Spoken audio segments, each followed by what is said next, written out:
Olha, afinal de contas, a quem um acordo de leniência favorece?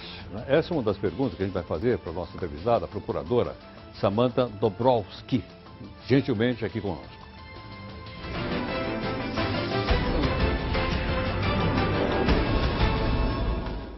Hoje, o DEM e o PPS são dois partidos. DEM quer dizer Partido Democrata. O PPS, eu nem sei o que quer dizer partido. O que quer dizer PPS? Partido Popular Socialista, é isso ou não? Eu disse a mim mesmo o seguinte: eu vou passar a falar o nome dos partidos, porque eu não sei. Então eu vou passar a falar. Eu não sei o que é PPS. Partido Popular Socialista, vou aprender. Bom, eles apresentaram um projeto de lei hoje, Iniciativa Popular, para regulamentar o acordo de leniência entre a Justiça e as empresas. A proposta é uma resposta a uma medida provisória, que veio lá do Executivo, obviamente, com adendo do deputado Paulo Teixeira, porque o deputado não faz medida provisória, quem faz é o Executivo. Deveria ter sido votada hoje na comissão mista, mas que foi abandonada pelos parlamentares. E agora o pessoal diz o seguinte, que essa proposta que veio do Executivo, foi modificada no Legislativo e ia ser votada, morreu. A proposta foi apresentada pelo deputado Raul Jungmann, do PPS de Pernambuco, e Paulderney Avelino, do DEM do Amazonas. A proposta seria um substitutivo à medida provisória do petista Paulo Teixeira, que altera as regras atuais para acordos de leniência. A principal diferença entre a nova proposta e a proposição de Teixeira é que o Tribunal de Contas, o Ministério Público e o Judiciário devem participar dos acordos de leniência. Na MP de Paulo Teixeira, os acordos poderiam acontecer isoladamente entre as empresas e os órgãos de controle.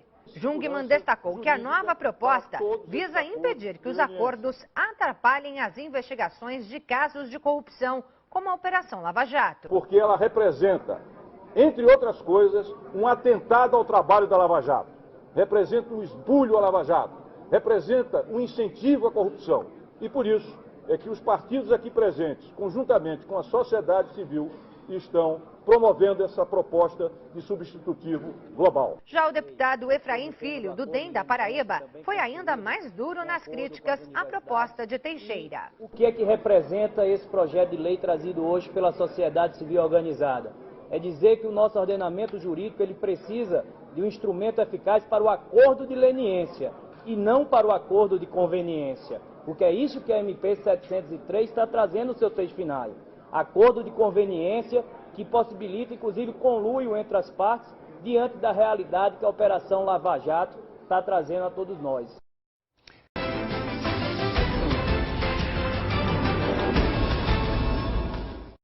Conosco está aqui a doutora Samantha Dobrowski, que é procuradora do Ministério Público Federal e representante do Instituto Não Aceito Corrupção, e também diretora da Associação Nacional dos Procuradores da República.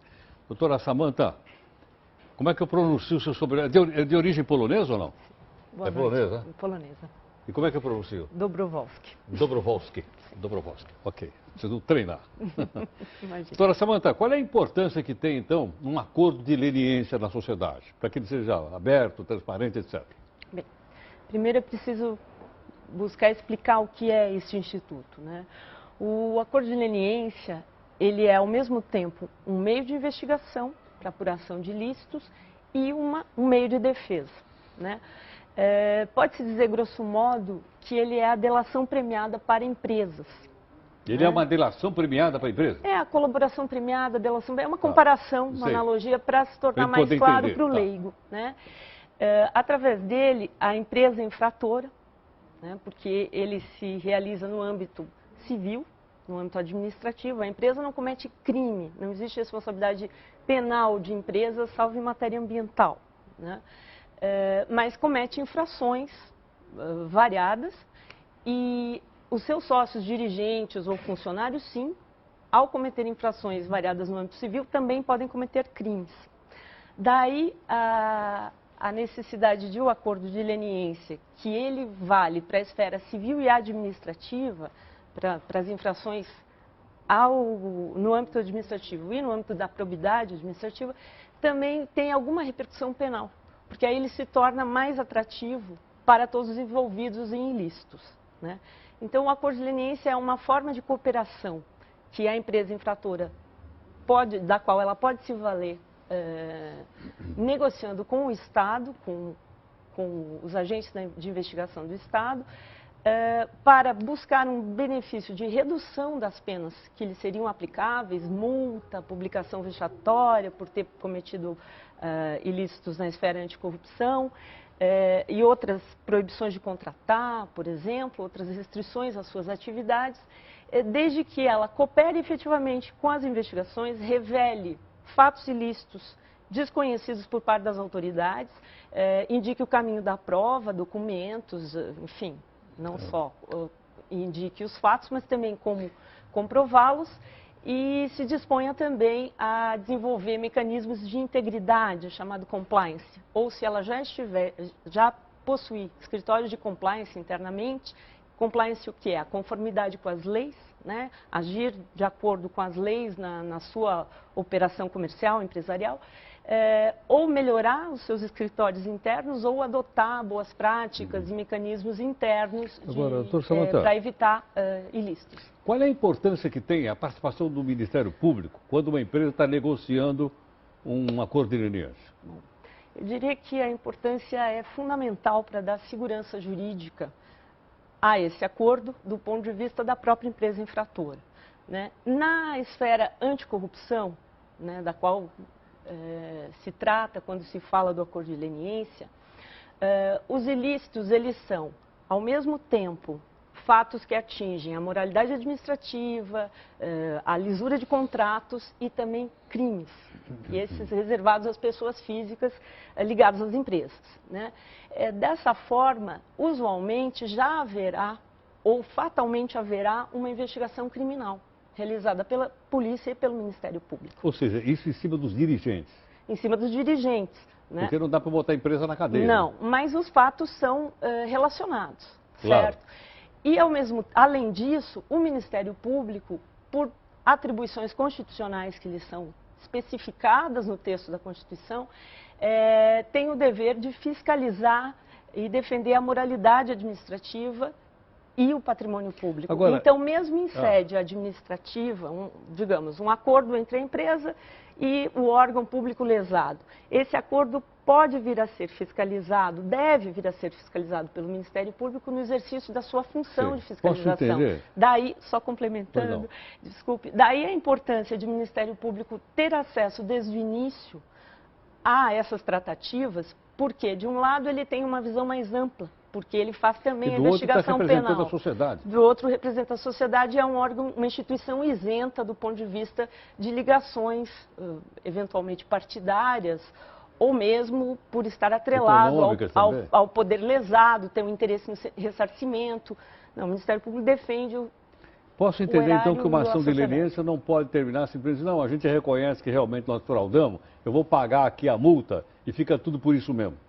Não, isso seria uma mera confissão, podemos fazer essa comparação também, seria o reconhecimento de que errei, quero pagar, restituir ao estado anterior as coisas, mas isso não resolve, é preciso cumprir as penalidades, né?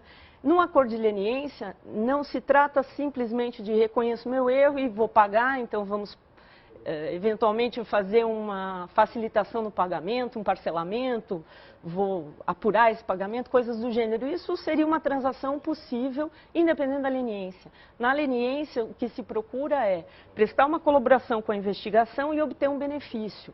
Então, é preciso que o interesse público esteja respeitado. Ela já não oferece o benefício, dizendo, eu não vou fechar a empresa, logo eu não vou mandar os funcionários embora, todo mundo vai continuar trabalhando comigo. Você quer fechar a minha empresa, pô? Eu vou mandar 1000 funcionários embora. Por parte do Estado? Não, por parte da empresa, né? Desse jeito eu vou ter que fechar aqui, pô. Esse é um argumento que se tinha nessa discussão da medida provisória, do Lava Jato, aí ouvimos vários. Que continua existindo, né? Que o problema da economia e salvar os empregos era mais importante. Porém, veja bem, Heródoto, no sistema, antes da lei anticorrupção, antes do acordo de leniência ser trazido da esfera da defesa da concorrência para a esfera anticorrupção, havia punições às empresas, possibilidade de se restringir o acesso delas a crédito ou a contratos pela lei de improbidade administrativa, então, e outras punições de outras legislações, talvez menos eficazes, mas isso já existia.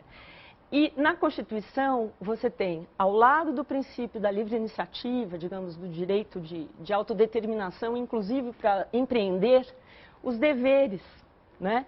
O empreendimento, a livre empresa, a preservação de empregos, não pode ser feito à base de descumprimento de leis. Sem dúvida. Então, se há um regime que pune, por exemplo, servidores faltosos ou particulares que cometem ilícitos, há de haver também um regime para as empresas. Obviamente que não se aniquila a empresa. Há parâmetros, há uma proporcionalidade a ser observada, depende do caso concreto.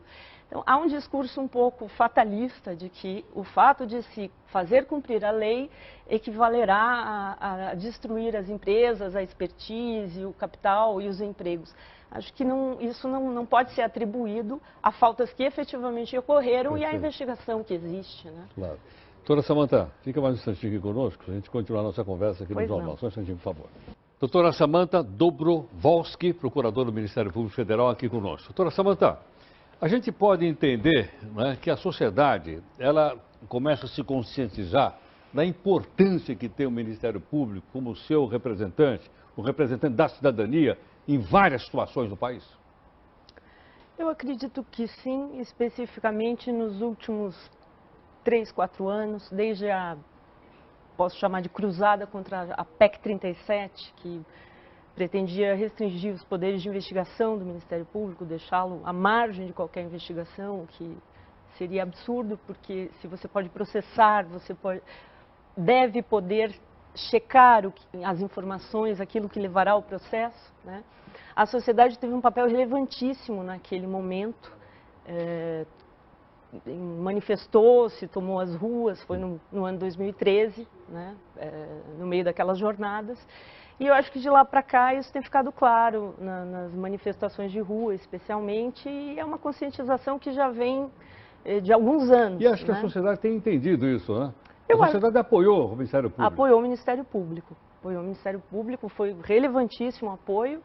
E acho que tem entendido, acho que tem cobrado também posições, e o Ministério Público tem se profissionalizado ao longo dessas 2 últimas décadas, que são a marca da Constituição Federal, que o trouxe a um patamar diferenciado do que ele tinha antes, né? O alçou a um patamar de independência, de instituição autônoma entre os poderes, justamente para defender a sociedade, exercer uma fiscalização isenta, né?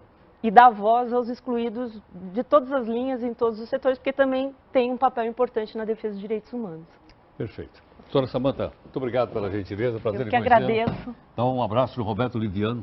Sim, pode deixar. Agradeço muito a oportunidade, parabéns. Eu que agradeço. Muito obrigado. Obrigada. Aí está, portanto, a doutora Samantha conversando conosco a respeito da importância que tem o Ministério Público, tem realmente importância extraordinária, tá? Tem o Ministério Público Estadual, tem o Ministério Público Federal, tem o Ministério Público do Trabalho, não é? Que são instituições que não pertencem ao Poder Judiciário, são instituições autônomas. Eles não pertencem nem ao Poder Judiciário, não tem nada a ver com o Poder Judiciário, nem com o Ministério da Justiça, nem com a Secretaria, não tem a ver com isso. São instituições independentes. E também não tem nada a ver com o Executivo e nem com o Legislativo, né? Que é uma instituição, portanto, bastante importante para a nossa democracia. Em 28 segundos, a gente está de volta.